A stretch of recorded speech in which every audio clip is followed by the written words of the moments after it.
What was a shift that you noticed, say, from like 1989 and 90? Because it did seem like the late 80s to early 90s, there was a shift where people seemed just more free and happier and expressive.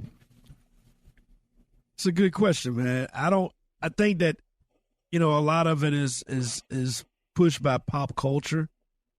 Like I think that things just, I don't know. If you look at every single decade, there's a shift, based on because of the cultural differences and stuff like that take place in pop culture, media, movies, all that stuff. All of these time periods kind of have a look and a feel. So if you take a look at, the 60s were very different from the 70s, which was very different from the 80s, which was very different from the 90s, from the 2000s, from the 2010s. Now, 2020, it's like every time period has a little bit of a cultural shift. I don't know what causes that. It's new people coming into the fold and creating, I guess. I don't know.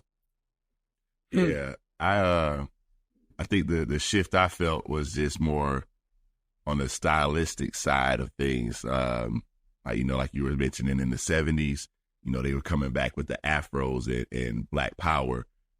We still felt a lot of that in the 80s with the music, especially mid 80s to late 80s.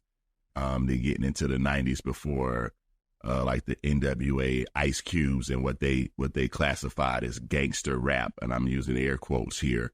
It was a sound, and we were all on that, wearing our black medallions 92, 93.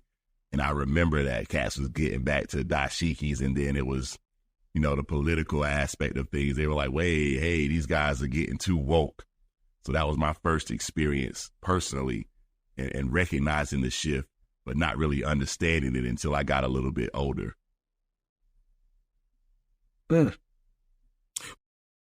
Pushplaypods.com